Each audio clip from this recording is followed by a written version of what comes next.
you very much for coming. Welcome to Anna Minton for coming all this way to talk to us. And can I say a very special thank you to Pastor Eric for enabling us to use this wonderful space. It's fantastic, great venue, really good to be here. And thank you to Katie, wherever you are, for bringing together this increasing, extending web of organisations. This meeting is presented by PRSC and co-hosted by Bristol Cable. With that introduction, we're delighted to have Anna Minton with us. She is a writer, a journalist, a reader in architecture at the University of East London, and the author of Ground Control, which is a book that shows the ways in which urban planning is changing our cities and how this changes the nature of public space and also of citizenship and of trust. I'll hand over to you. Okay, well, thank you very much for inviting me, and it's amazing to see so many people packed into this church. I've never talked from a pulpit before. It's quite an amazing space, and obviously, well, it's a great backdrop, I hope, to what we're going to talk about today. I'm going to be talking to you tonight about some of the themes in my book, Ground Control, which is the reason that most of you, or those of you who might know me, would know me, and why I've been invited here this evening. I'm still a journalist, although I only occasionally write nowadays for The Guardian, a bit for the Financial Times. I'm more of a writer these days, and I also teach at the University of East London. But the point I wanted to make really about my background is that as a journalist, I found actually it was very frustrating and very difficult to get a lot of the stories that I wanted to write about covered in the papers, even in newspapers like The Guardian. And at least 50% of the stories that I tell in Ground Control, I couldn't get into The Guardian. You know, lots of those stories were turned down, actually. And that just, I think, is important to just show you that actually the mainstream media do not cover these issues in the way that they should cover these issues.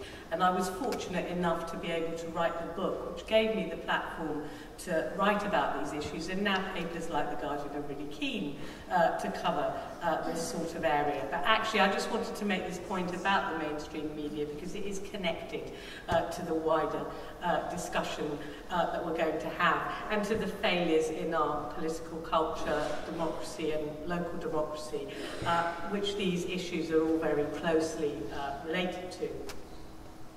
What I was really trying to do with Ground Control is bring a debate out to the mainstream, which is often obscured by incomprehensible jargon in areas such as planning, housing, property, this idea of regeneration. It's actually very difficult for people to really understand what's going on. It's not only the council processes, which are really opaque and difficult for communities to connect with, it's also the language that's used. And I wanted to break that down and actually bring this debate out and actually show what an important and urgent debate it is.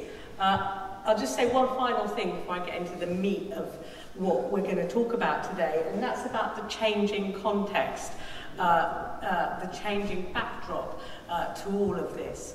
When I first started thinking about the book, which was in 2005, 2006, it was really like the boom years. It was at the height of the property boom, and the trends that I was talking about with regard to the privatisation of very large parts of the city, segregation, basically the impact of inequality on the physical landscape. These trends showed no sign of actually abating, and I thought all I could possibly do is just point out some of these things that are going on. But then, of course, the context completely changed because there was the financial crash in 2008, and this property boom model, which is the basis for so much of this discussion, just basically completely collapsed. And actually the first line of the book was that this book was conceived in a boom and written in a bust. And I thought that might really change things. And actually I ended the book on quite a hopeful note, wondering that actually now we might have a space to pause and reflect and start to do things differently. Then I wrote a new chapter, updating the book around the time of the Olympics, because actually I thought a lot of the developments associated with the Olympics showed these trends actually to have really just actually accelerated even more. So in fact, that financial crisis moment didn't give us pause for thought, particularly in London, the South East, and in cities like Bristol, where actually we are again experiencing something of a current boom once more, and a huge housing crisis. And that's part of the backdrop to what we're going to talk about this evening. So I just wanted to just sort of lay that changing context before you, before I get going on the main themes in ground control. So what I'm going to do is I'm going to talk about the main themes in the book, and then I hope that is going to be helpful in having a bit more of a discussion about what's actually happening here in Stokes Croft and what you might be able to do about it. Unfortunately, I'm not really going to be able to give you answers and a toolkit for how to go about solving this sort of situation. If I could do that, I would be, you know, really, you know, I would be talking to crowded audiences sort of every night. I can't give you any answers, but hopefully the context that I'm going to set out is going to be helpful.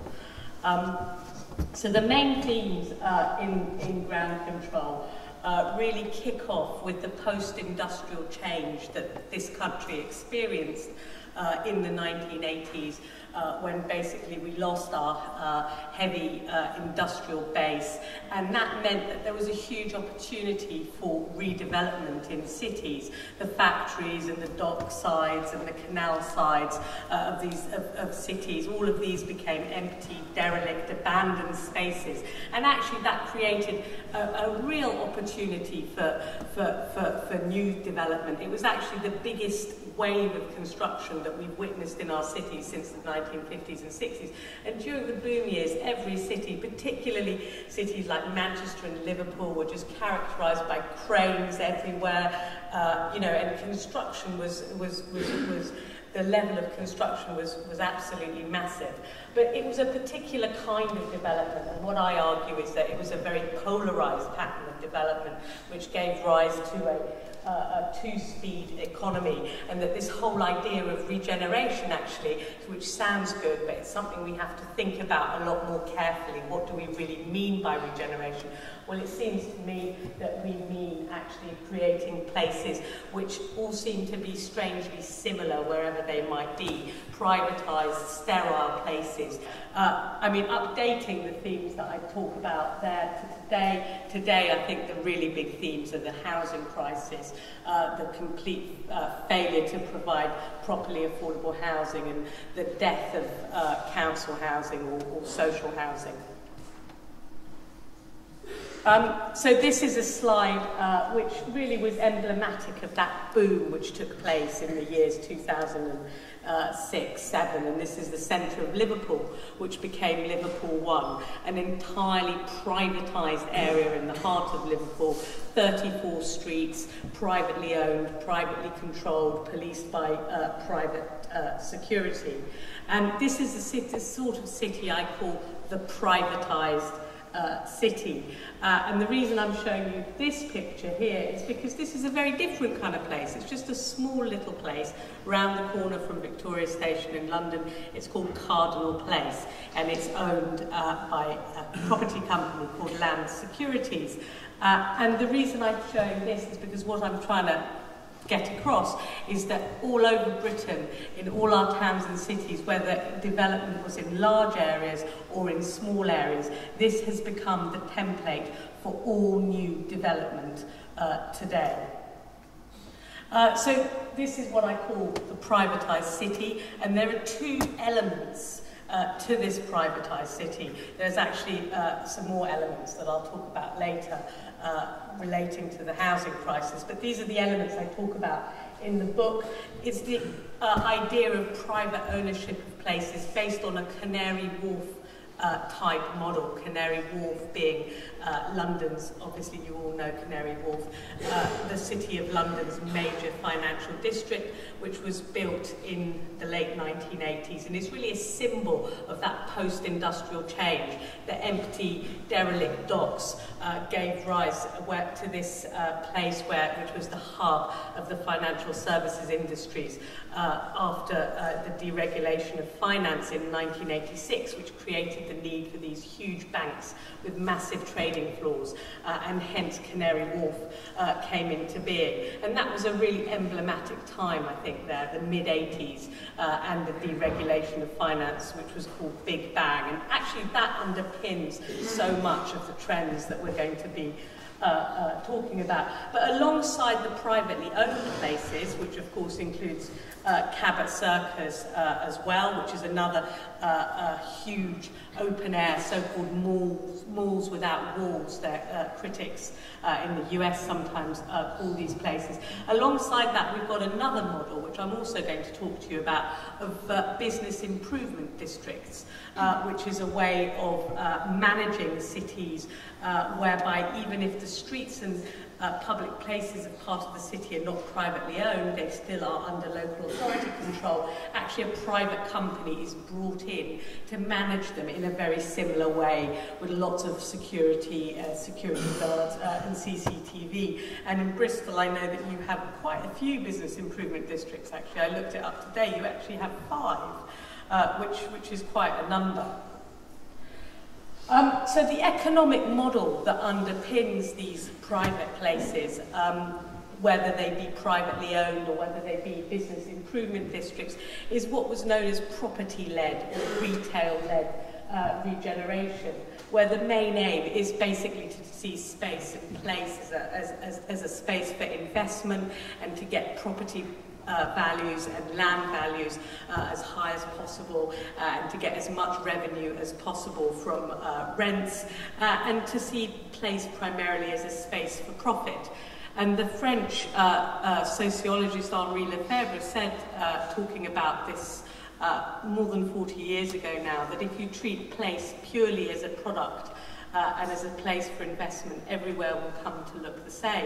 And that is indeed what's happening. I mean, what's the difference between Cabot Circus or Liverpool One or Westfield Stratford City in London? All these places are interchangeable. You could really be anywhere in the world, and there's nothing about these places that speak of the communities within which they are situated.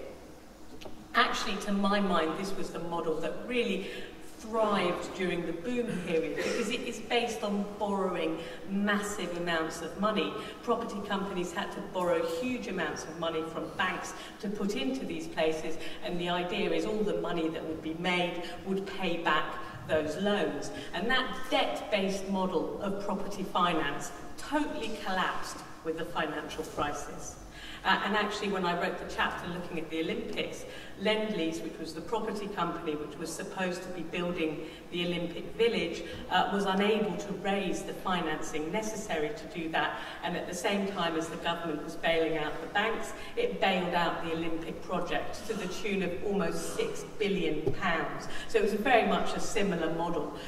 We, the taxpayer, stepped in and bailed out the property companies just as the banks have been bailed out. But what we've seen happen, particularly in a city like London and its offshore tax haven status, is that billionaire international investors have stepped in, such as the Qatari royal family, and they're responsible for bankrolling huge new privatised developments all over London. I don't know to what extent this is happening somewhere like Bristol, but that's the pattern that we're now seeing. It's billionaire investors who are propelling this model of development.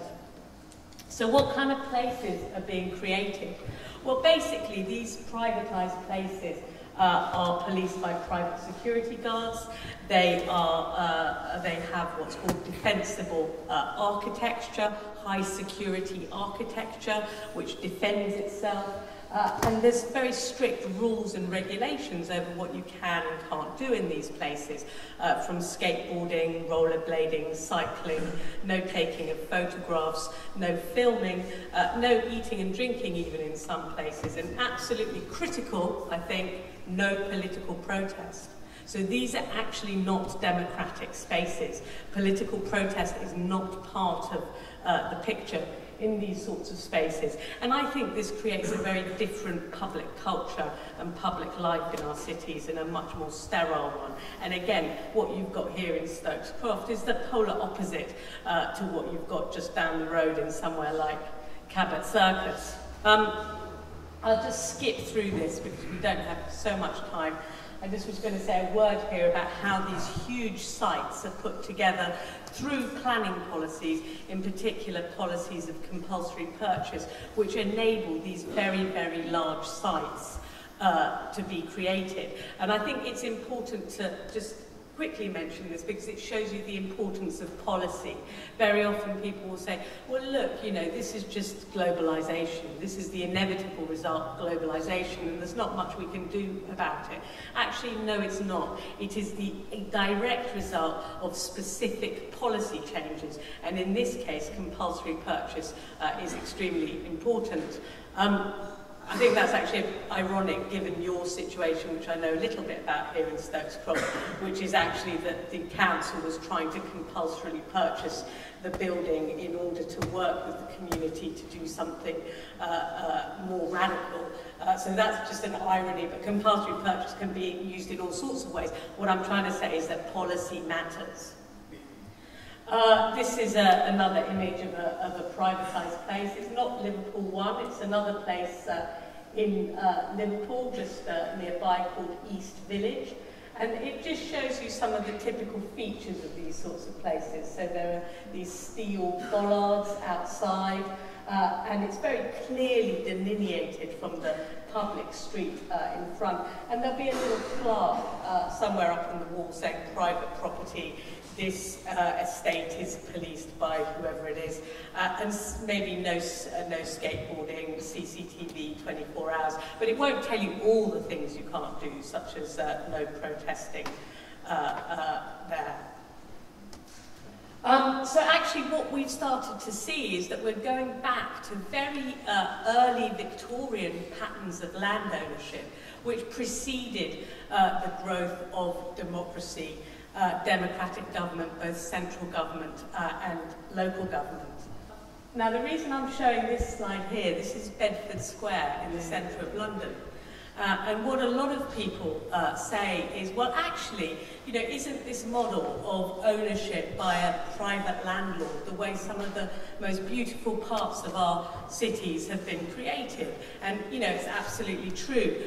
You know, our Georgian heritage of the Georgian terraces and squares are some of the finest parts of our cities.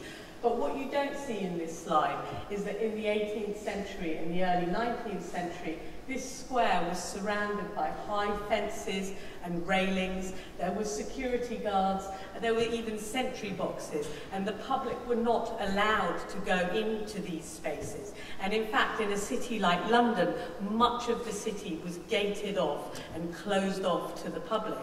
And actually what happened is that as local government and local democracy and central government grew in power, the franchise, the vote was extended. There was massive public protest against the gating off of these places, and that resulted in 2 parliamentary inquiries in the mid-19th century, which ruled that henceforth the streets and public places of the city had to be opened up to everybody, and to use the jargon, they had to be adopted by local councils. And that is why local councils have been in charge of our streets, and why I think an awful lot of people have the assumption that, of course, streets and public places are public. They've always been so, that's just the way it is. Well, actually, it isn't the way it is. It was a hard-won democratic achievement. And what we're seeing now with the growth of contemporary private estates is that this democratic achievement is going into reverse. And I found this quote quite this illustrates quite well what I'm trying to explain to you here. It's a quote by an architect called Adam Caruso, and he actually wrote this essay called The Emotional City in 2003, so that was a long time ago now. And at that time already he said, while planning authorities may argue about facade materials and the survival of medieval street plans in the master plan, several city blocks that once housed thousands of tenants and was in the ownership of hundreds are now controlled by one owner, backed by international finance institutions. Do not be fooled by the medieval street pattern, the well-maintained squares, the lunchtime activities. These developments constitute a serious erosion of democracy and the public realm. This process is taking place all over London and in all major cities. So I think that puts it quite well. So alongside the private ownership of large parts of the city, we've got the private management of large parts of the city through the importation of business improvement districts, which is a particular, we have copied an American model of business improvement district, which comes directly from the New York Mayor's office. And we have now introduced hundreds of these up and down the country.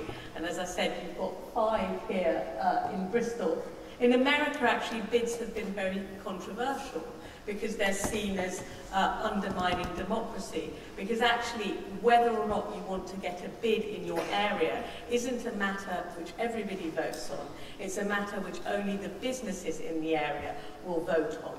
And if the local businesses in the area vote to create a bid company, then they pay a charge to that bid company which carries out the sorts of improvements businesses want to see. So it's a way of running parts of the city very much in the interests of business, which is invariably this approach which is all about creating maximum amount of shopping and spending, consumer environments, and it's a very different way of looking at the city. And it's based on this mantra of creating clean and safe places. This is the first instruction that the New York Mayor's office lays out. You must create clean and safe places. And of course, you know, that's sounds like a very good idea. It's a good marketing narrative, and that is what it is, a marketing narrative. Because actually, who on earth would want to live in a dirty and dangerous city? But what does clean and safe really mean? Clean and safe means very high levels of security and this sort of almost obsessive attention to cleanliness with these state-of-the-art cleaning machines and cleaning officials. So you just have all these uniformed officials in the environment, either for security or for cleaning. And again, Cabot Circus is the typical sort of place. And I don't know what your bids are like in Bristol, but maybe they're a bit like this, maybe they're not. They will vary a bit. Okay, I'm leaping ahead and I'm going to carry on moving at speed because I'm conscious that we've got to relate these trends to what is happening here in Stokes Croft. This is the Occupy protest outside St Paul's Cathedral in 2011. And the reason they were outside St Paul's Cathedral is because they actually wanted to be here in privately owned Paternoster Square, just behind St Paul's Cathedral, but they weren't allowed to base their protest there because it's a privately owned space. It's the site of the London Stock Exchange, and Occupy had called itself Occupy London Stock Exchange.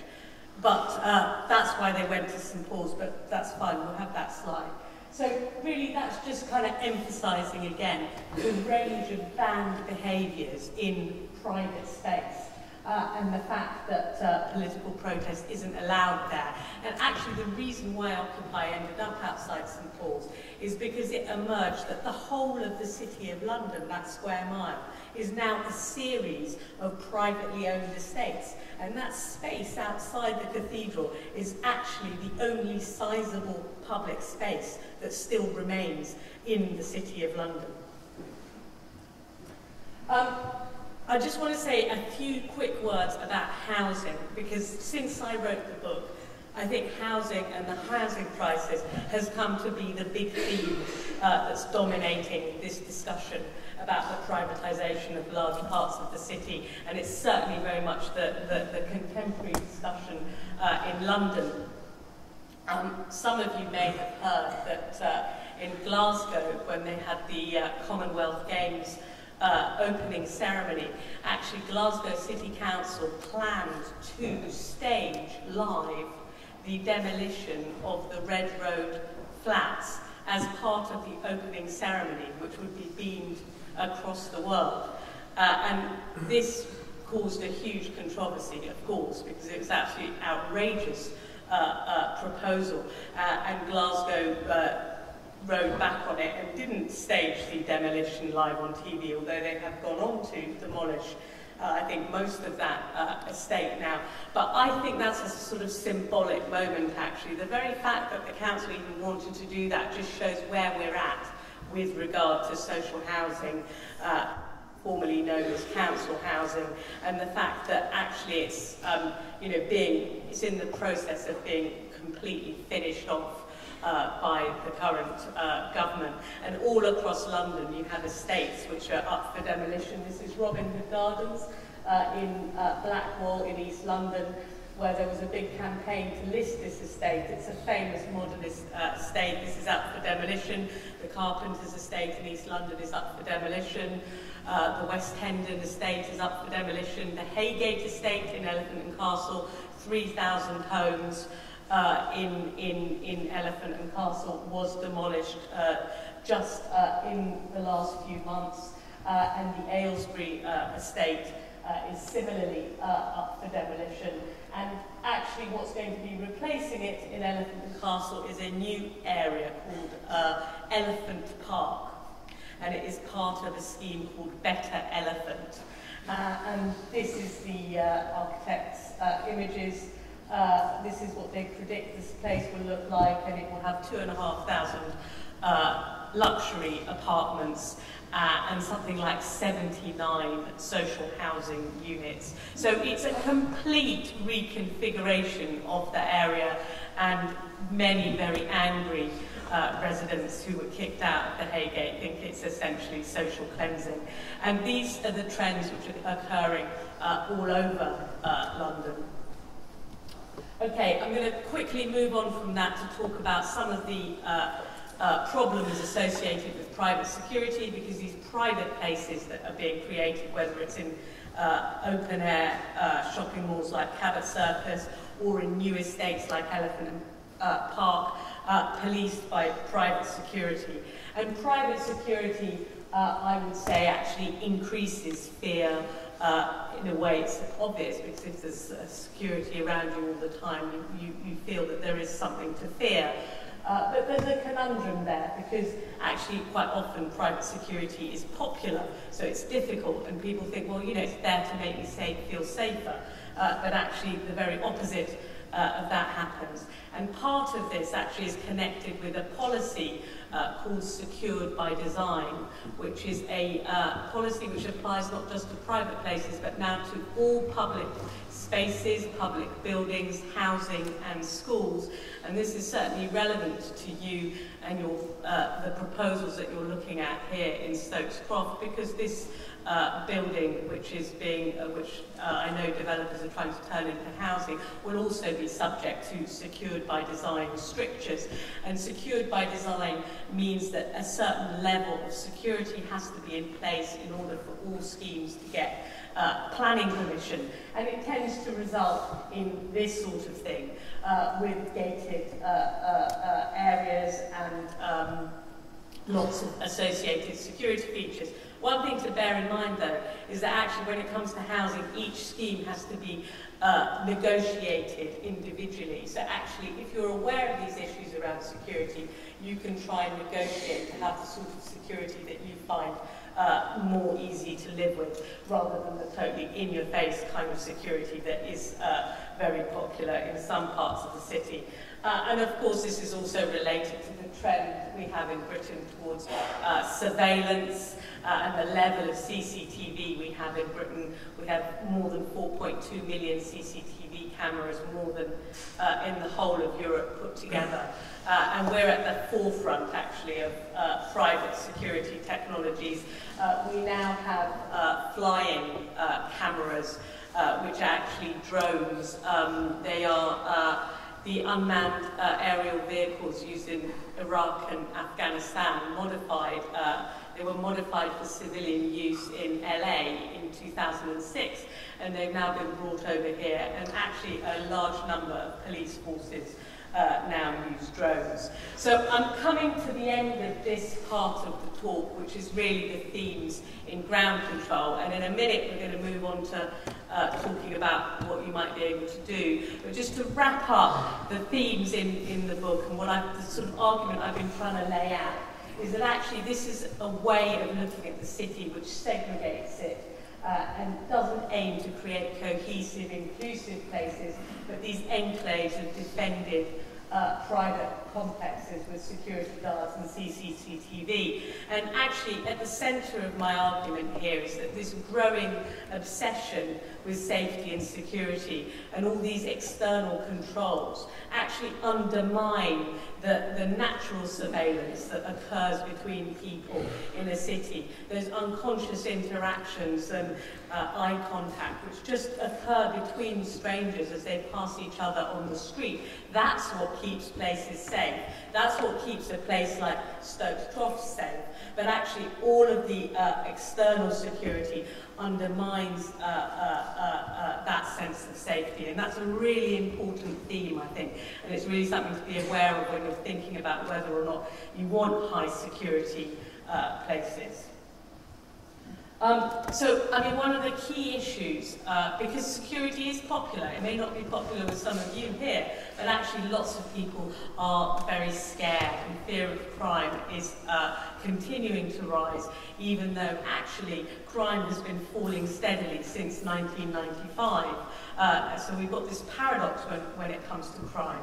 And the issue is that fear of crime doesn't correlate with crime figures at all. What it correlates with is trust. And my argument would be that this kind of high security city is actually undermining that trust, and hence why we have created a much more fearful city environment. And I think Denmark is a really good parallel to draw here, a really good example, because actually Denmark has very similar levels of crime, actual crime, to Britain, apparently for similar reasons according to the European Crime and Safety Survey, which is down to a large population of young people, lots of urban areas, and a binge drinking culture. So they have very similar crime levels. But actually in Denmark, fear of crime is really low. It's among the lowest in the world. Fear correlates directly with happiness, and Danes are constantly coming top of these happiness surveys which get done. And actually this high security culture I've been describing will be unheard of in Denmark, where actually CCTV is banned in lots of public places. So that's essentially the backdrop and the main themes that I've been thinking about and writing about in ground control. So how does that relate to what you're facing here in Stokes Croft and this development that you're all very concerned about? Stokes Croft is obviously quite a famous place when it comes to protesting against unwanted development, and that area obviously hit the headlines a few years ago in the Tesco riot. The reason I'm showing this series of images now is because I just actually want to say, well, you know, I'm not suggesting that you all go and have a riot again, but actually protest is what a lot of people in London, when it comes to the housing estate demolitions, a lot of activists are actually taking to temporary occupations and protest that is, let's say, running in parallel with the mainstream political protest. So if you just go back to that slide, the previous one, this is the Carpenter's estate, which is one of the estates earmarked for demolition, and it was occupied briefly by a housing activist group called Focus E15 Mums, which were a group of single mums due to be made homeless, and they've had a very, very effective housing protest. And this is another housing protest. This was the New Era estate, which you may have heard about in the run-up to Christmas. And obviously it doesn't hurt to have Russell Brand on your side. And actually the New Era estate reversed what was happening. The American owner pulled out, and actually I think there's now, in parallel with negotiations with Boris Johnson, the Mayor of London, and City Hall, they've found a new way of having the estate, I think more in community ownership, but I'm not fully clear on the details. And at the moment there is an occupation going on the Aylesbury housing estate, which is near the Haygate area in Elephant and Castle. And you're not hearing much about that in the press because these issues often don't get reported, but as far as I know, there are hundreds of activists currently occupying the Aylesbury estate, and that's a picture of some of them. If you just go back to the previous slide, and I mean, housing is becoming a massive, massive issue, certainly in London. There's the Radical Housing Network, there's Generation Rent. If you go forward a couple of slides. Yeah, there was a very big housing march just a few weeks ago, and that's what led to the occupation of the Aylesbury estate.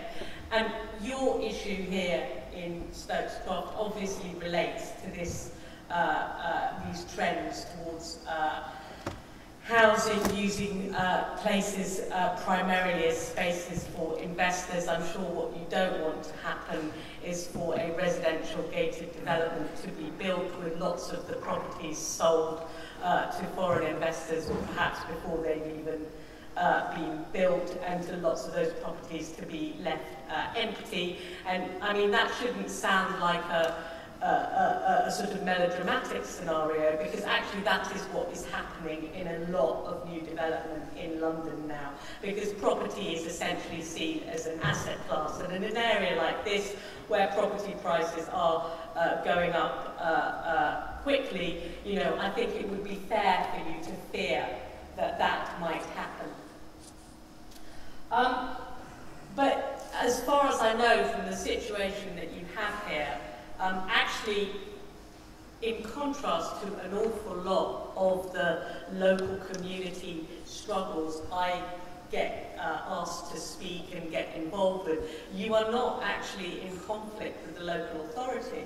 Actually, I believe the local authority has consulted with the community about what could be done with this particular site, and actually maybe to some extent you can work together with the local authorities. So actually you've got possibly two approaches that you can have in play at the same time, which is to work with the local authority, but also, you know, to take heart from some of these protests and activist struggles in other parts of the country, and particularly in London, and, you know, to see that actually some of them are achieving results, and these are areas that, you know, people are becoming increasingly engaged with. And just looking at how many people are here, I mean, you know, I think you clearly can be very, very influential in your dealings with the council, and that hopefully, you know, you will be able to realise your hopes for this particular site.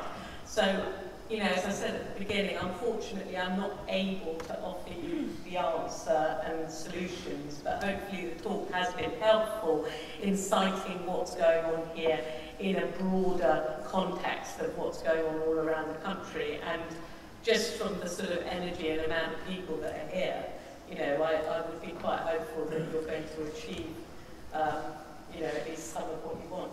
So.